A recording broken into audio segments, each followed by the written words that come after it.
Hello everyone, a very good evening to you all, to all my viewers and to all my wonderful students. Guys, I am before you all as usual with the review of the Hindu newspaper, with the analysis, with the hawk-eye review of the Hindu newspaper dated September 12th and that falls on Tuesday, that is today itself. Guys, the first news, first the headlines. The headlines on the first front page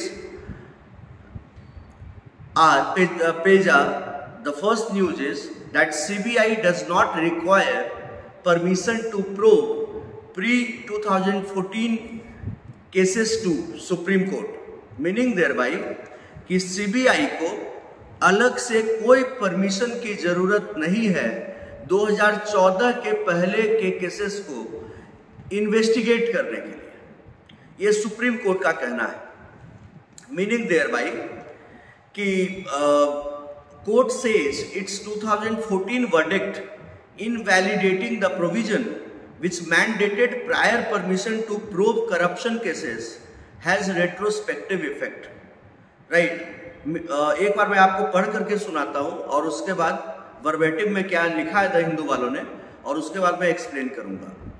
That a constitution bench on Monday held that a Supreme Court judgment of 2014 which declared invalid a legal provision mandating the CBI to take prior permission before investigating corruption cases against senior government officials has a retrospective effect.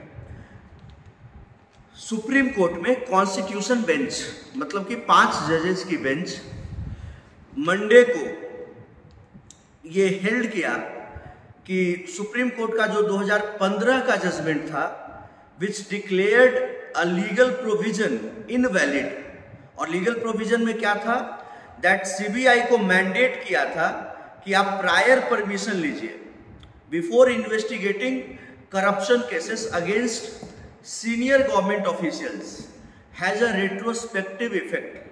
Meaning thereby retrospective का मतलब आप जानते हैं कि effective from the back date, that will be implemented from the back date with effect from the back date. ये Supreme Court ने कहा Monday को। अ 5 जज bench headed by justice Sanjay Kishan Kaul, मैंने आपको पहले ही बताया कि कॉन्स्टिट्यूशन बेंच और 5 जजेस की बेंच है। Sanjay Kishan Kaul said the provision in question, Section 6A of Delhi Special Police Establishment Act, the statute that governs the CBI, was void from the very day of its insertion on September 11, 2003. मतलब कि वो शुरू से जब से वो आया था वही समय से जब वो इंसर्ट किया गया था 11 सितंबर 2003 को, तभी से वो वॉइड था, तभी से वो वॉइड था। The 106 page judgment held that section 6A violated fundamental rights.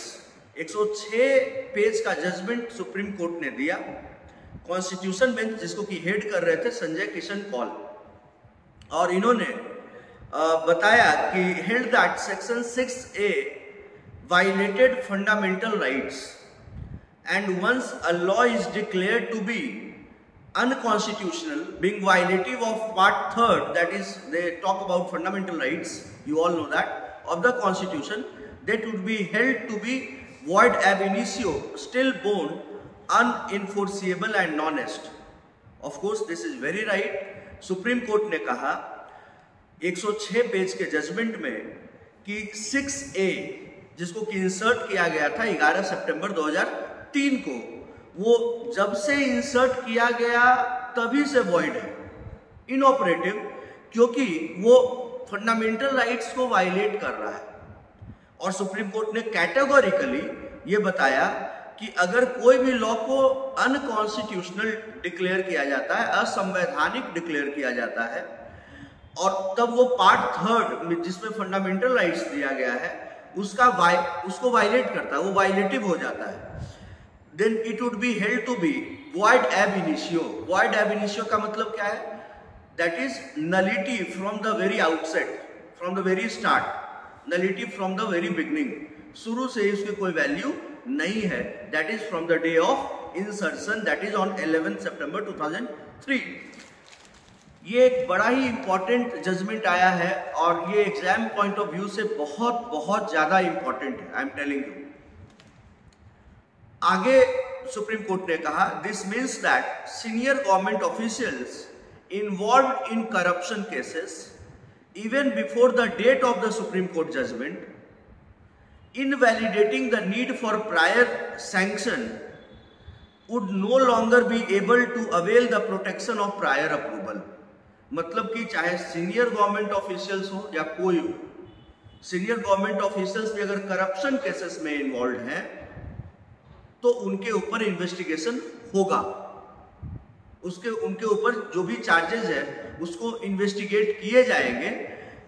अगर वो सुप्रीम कोर्ट के जजमेंट के पहले से भी अगर है, even before the date of Supreme Court judgment, invalidating the need for prior sanction would no longer be able to avail the protection of prior approval.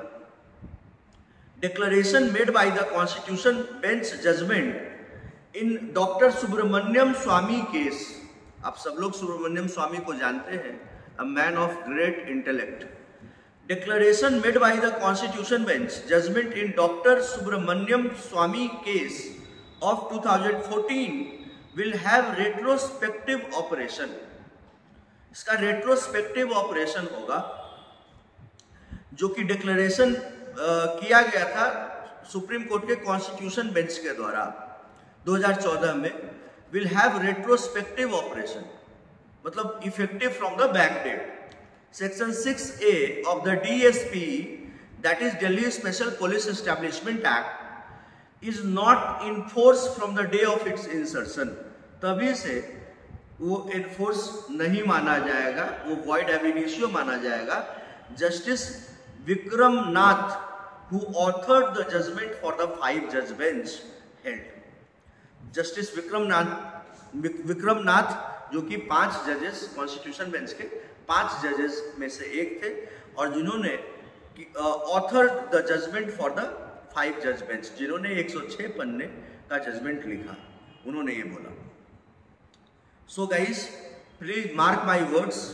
This article is going to be, this judgment given by the Honorable Supreme Court is going to be very, very important from the point of view of the law entrance examinations or UPSC's PCS Judicial Services examinations. Next news is West Asia corridor will be historic. Prime Minister. India and Saudi Arabia have agreed to set up a joint task force to fast track the West Coast refinery project. India और Saudi Arabia agree किया है कि to set up a joint task force to fast track the West Coast refinery project. Hopefully it will be a very handy, we shall be having very positive outcome out of all this that Prime Minister is raring for. Next news is, as quota still rages on, Shinde holds all party meet. Maratha quota activist, जिसके बारे में मैंने पहले भी आपको बताया था, Manoj Jarange, refuse to end his fast. उन्होंने अपना फास्ट खत्म करने से मना कर दिया. महाराष्ट्र सीएम एकनाथ शिंदे इस कारण से एक नया ऑल पार्टी मीटिंग उन्होंने मुंबई में बुलाया है कि इसको खत्म कराया जाए. सब लोग मिल करके इसके लिए डिसीजन लेते हैं और इनका मराठा लोगों को रिजर्वेशन का मामला को खत्म करते हैं, इनको दे देते हैं reservation. Next is Congress to make national status for ERCP a poll plank. That is, Congress in Rajasthan will take out a yatra this month to demand national project status for the Eastern Rajasthan Canal project, turning it into a big issue ahead of the Rajasthan upcoming assembly poll. इसके बाद का next news है कि Sharad Pawar faction of NCP seeks disqualification of NCP MLCs in rebel group. आप सब लोग जान रहे हो कि शरद पवार एनसीपी के एक धड़े को लेकर के अलग है और इनका भतीजा एक धड़े को, एनसीपी के एक धड़े को लेकर के अलग है। एक धड़ा है जो कि अपोजिशन का पार्ट है और एक धड़ा है जो कि रूलिंग कोलिशन का पार्ट है। एक एनडीए के साथ है और एक इंडिया अलायंस के साथ है। इनके भतीजे डिप्टी सीएम भी बने हुए महाराष्ट्र में। तो Sharad Pawar led NCP has petitioned the deputy chairperson of the Maharashtra legislative council to disqualify the legislators of the rebel faction led by Deputy CM Ajit Pawar from the house. This is again a constitutional crisis going to take place in the Maharashtra political scenario. कि शरद पवार के faction के जो leaders हैं उन्होंने deputy chairperson Maharashtra legislative assembly को एक petition दिया है और मांग की है कि जो अजीत पवार के साथ जो एमएलसी जुड़े हुए हैं उनको डिस्क्वालीफाई कर दिया जाए। तो ये भी एक मामला नया बनेगा कॉन्स्टिट्यूशनल क्राइसिस का। जहां भी कॉन्स्टिट्यूशनल क्राइसिस का मामला बनेगा वहां पर हम आपसे मुखातिब होंगे और उसको एक्सप्लेन करेंगे, क्योंकि कॉन्स्टिट्यूशन में वाइज अगर कहीं भी कुछ भी प्रॉब्लम आएगा, you need to understand that, you need to grasp that how and why and when it shall be. Next news is that Thakur Sawant make a rake up Sanatan row in Madhya Pradesh. Anurag Thakur, Union Minister for Sports.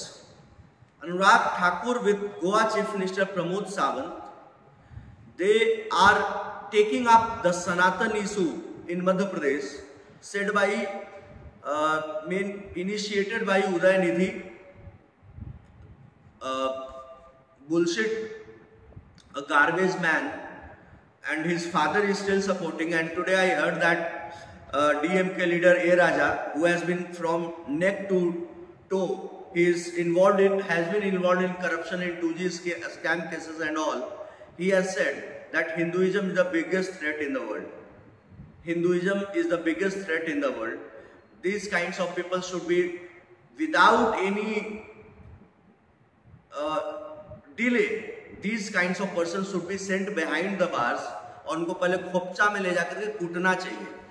सारा जो मतलब गर्मी है वो उतार देना चाहिए, क्योंकि ऐसे ऐसे लोग हमारे हिंदू धर्म को गाली दे रहे हैं और जिसको कि कभी भी किसी भी कीमत पर बर्दाश्त नहीं किया जा सकता।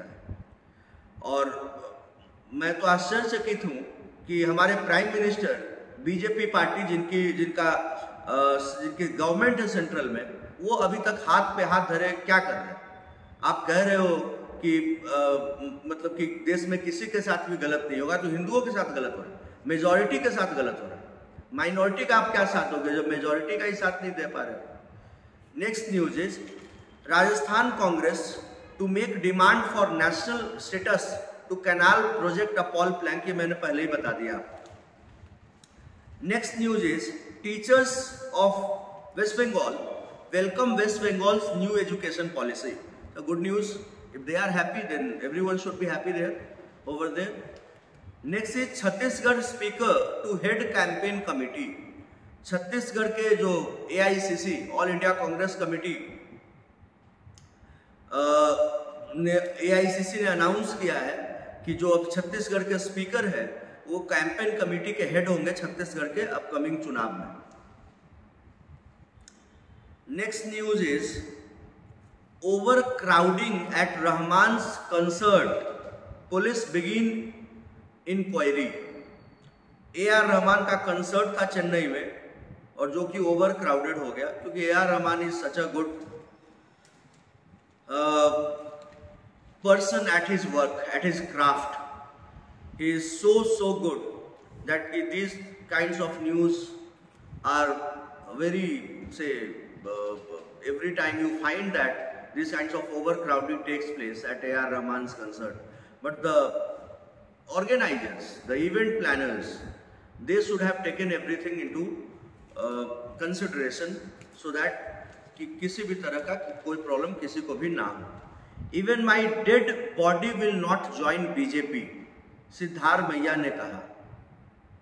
सिद्धार्थ मैया कर्नाटका के चीफ मिनिस्टर हैं और इन्होंने बोला कि मेरे डेड बॉडी, मेरी मृत्यु शैया से अगर हमारी बॉडी को भी उठा करके लेकर के जाइएगा, वो भी बीजेपी को ज्वाइन नहीं करेंगे. Next news is UP to link tourism around Bhagwan Ram with social legends. Construction work underway on the first floor of the Ram Janmabhoomi temple in Ayodhya. Amid the construction of the Ram Janmabhoomi temple in Ayodhya, likely to be completed by Jan 2024, the Bharatiya Janata Party led Uttar Pradesh government is taking several initiatives to establish the identity of Ram in different parts of the state. Steps are being taken to generate a religious tourism circuit and also link parts of the Hindu gods life from the Ramayana to social legends. ये तो खैर बहुत अच्छी बात है कि भगवान राम, क्योंकि मर्यादा पुरुषोत्तम भगवान राम हमारे रहे हैं, जिन्होंने मर्यादा के नए नए आदर्श स्थापित किए हमारे समाज में, वो उनको हर जगह पर स्थापित किया जाएगा और टूरिज्म को भी प्रमोट किया जाएगा भगवान राम के नाम पे. ये बहुत अच्छी बात है. It's a welcome step. Next one is government ready to probe political conspiracy against Chandy. Pinarayi Vijayan ने कहा है, केरला के chief minister Pinarayi Vijayan has placed the onus on opposition, मतलब रिस्पॉन्सिबिलिटी को शिफ्ट कर दिया है अपोजिशन के ऊपर, to furnish the purported CBI report that pointed to a political conspiracy to defame the late Kerala chief minister. Kerala chief minister Pinarayi Vijayan ने Monday को कहा कि अपोजिशन के पास जिम्मेवारी है कि वो government was willing to probe the accusation that the top ruling alliance leaders conspired on the eve of the assembly elections in 2021 to stigmatize the late chief minister Omi Chandi by ensnaring him in a sexual misconduct case to wring some political advantage vindictively. Left party के हैं सारे ये चट्टे बट्टे. अब इनका अलग चल रहा है कि सेक्सुअल मिसकंडक्ट का जो वीडियो वायरल हुआ बदनाम करने के लिए चुनाव के पहले, वो एक पॉलिटिकल कॉन्स्पिरेसी था. तो ये पिनरई विजयन कह रहे हैं कि government is ready to prove political conspiracy against Chandy. Next is TDP leaders meet governor over Naidu's illegal arbitrary arrest. आपको मैंने बताया था परसों कि तेलुगु देशम पार्टी के राष्ट्रीय अध्यक्ष और आंध्र प्रदेश के पहले के मुख्यमंत्री चंद्रबाबू नायडू को अरेस्ट कर लिया गया था करप्शन चार्जेस पे, मल्टी करोड़ स्कैम में. तो उसको लेकर के टीडीपी के लीडर्स बड़े नाराज हैं, धरना प्रदर्शन कर रहे हैं और गवर्नर से मिले हैं और उन्होंने बताया है कि चंद्रबाबू नायडू जो कि इतने पॉपुलर लीडर है आंध्र प्रदेश हैदराबाद में, उनका जो अरेस्ट है वो इलीगल है, आर्बिट्रेरी है और अनकॉन्स्टिट्यूशनल है. नेक्स्ट इज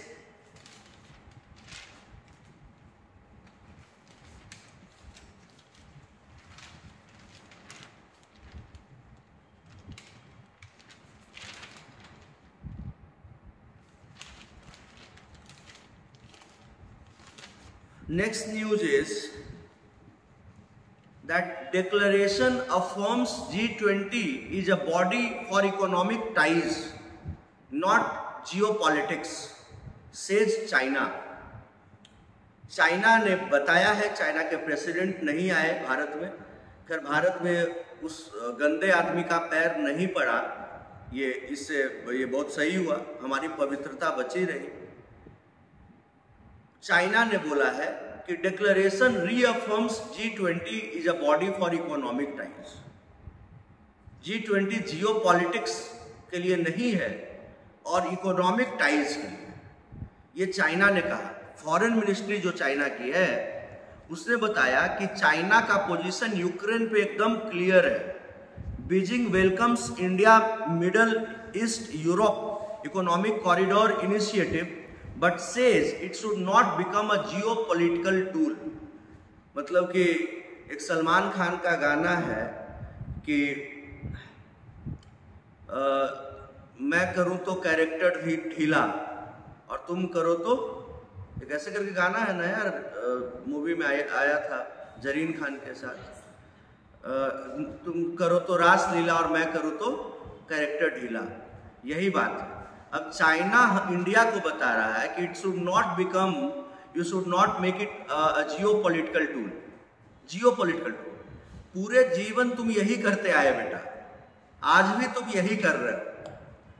अपने अगल बगल सारे लोगों के साथ तुम जियोपॉलिटिक्स ही कर रहे हो।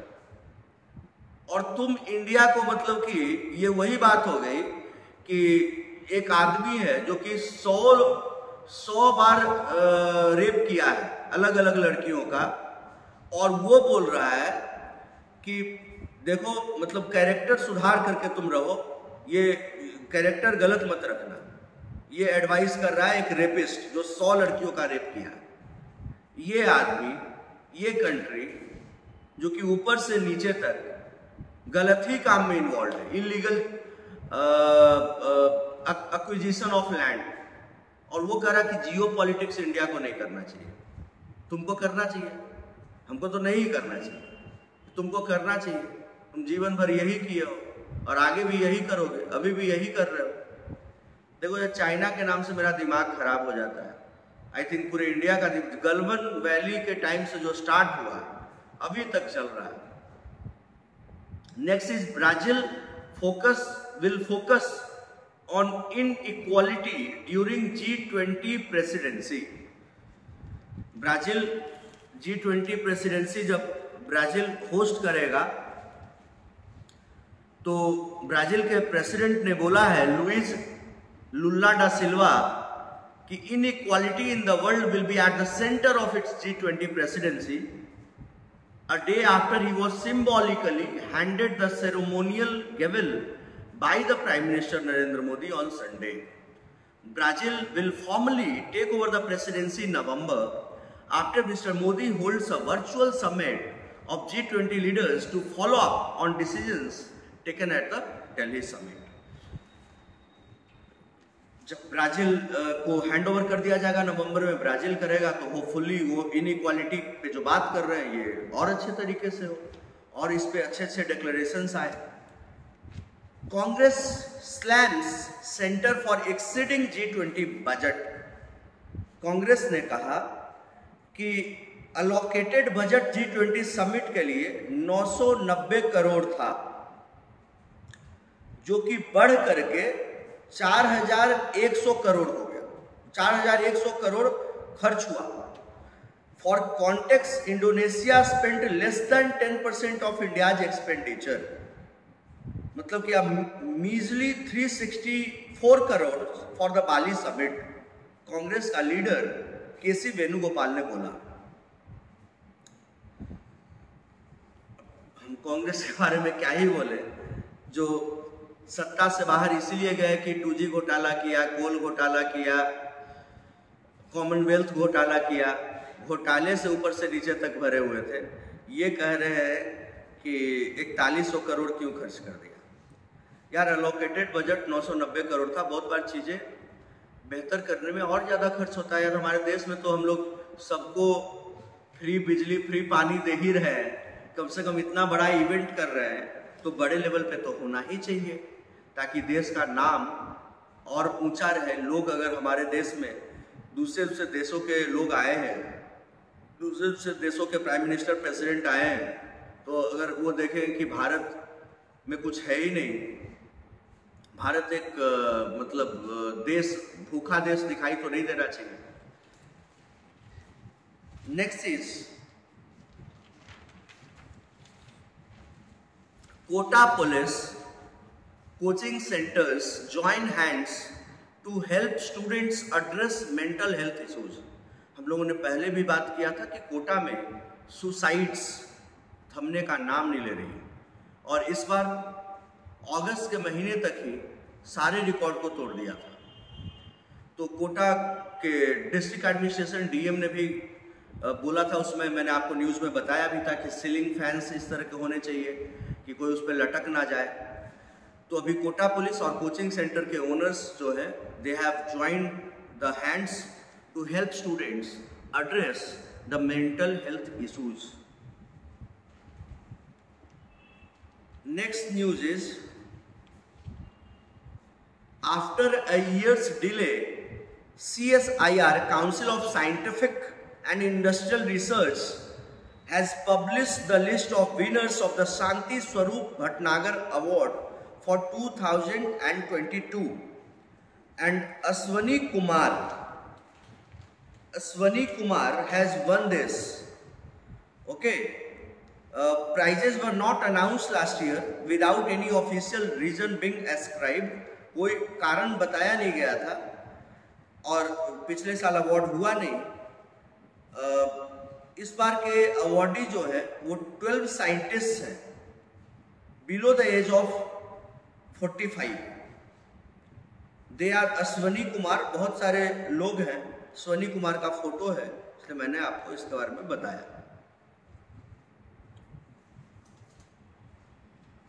सर्वे reveals only 16% of those above 50 took any adult vaccines. Survey is a nightmare then. Next is Kim Jong-un will visit Russia, setting the stage for a meeting with Putin, Vladimir Putin. अभी Vladimir Putin और north Korea के leader Kim Jong Un का बहुत पट रहा है, दोनों में काफ़ी दोस्ती दिख रही है, कैमरेडी दिख रही है। और किम जोंग उन ने बोला है कि मैं रसिया का दौरा करूंगा, और मंडे को इसने ये बताया कि he is expected to hold a highly anticipated meeting with president Putin that has sparked western concerns about a potential arms deal for Moscow's war in Ukraine. Canada PM to leave New Delhi by today noon at the earliest. Justin Trudeau जो वहाँ के prime minister है Canada के, he was stranded after the G20 summit due to technical snags with his official aircraft. But Canada on Monday said the earliest possible departure of Prime Minister Justin Trudeau and his delegates from New Delhi is Tuesday late afternoon, and that the country's armed forces are continuing with their best efforts to bring them back home. अब प्रधानमंत्री साहब ही फंस गए हैं snack में, तो अब क्या ही किया जाए। ऐसे इंडिया ने ऑफर किया था एयर इंडिया से छोड़ने का। Next news is Kohli, Rahul and Kuldeep hold स्वे इन इंडियाज वेन। कल तो जो इंडिया ने हराया पाकिस्तान को देख करके मजा आ गया, 228 रन, इतने बड़े मार्जिन से हम लोगों ने कभी पाकिस्तान को हराया ही नहीं था, खराब कर दिया पूरा का पूरा। पाकिस्तान का जो रायता फैल गया, और कोहली राहुल ने सेंचुरी बनाया और कुलदीप ने 5 विकेट हॉल लिए। With slam number 24, Djokovic is at the gates of uncharted territory. The news that I am going to read for you all is a historic news. That is about Novak Djokovic. He halfway through a second set that lasted 1 hour 44 minutes, a test of tenacity as much as talent amid a US Open final, as exhausting as it was exhilarating. Novak Djokovic and Danny Mendeleev Medvedev engaged each other in a 32 stroke point. 24 slam जीत गया जोकोविच. ये historic, unimaginable, even the Hindu has written. जोकोविच ने कहा that I never imagined that I would be here standing with you talking about 24 slams. I never thought that that would be the reality. 36 साल का जोकोविच, सर्बिया का, बताए कभी भी हमने ये नहीं सोचा था कि इतना स्लैम मैं जीत जाऊंगा और आपसे बात कर रहा हूँगा. But the last couple of years I have felt I have a chance, I have a shot for history, and why not grab it if it's presented.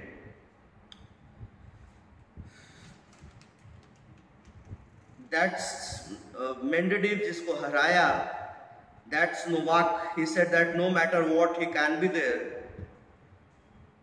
बताइए, मतलब नडाल, फेडरर, सबसे आगे जोकोविच निकल गया. I don't think I have ever played a longer set in my life.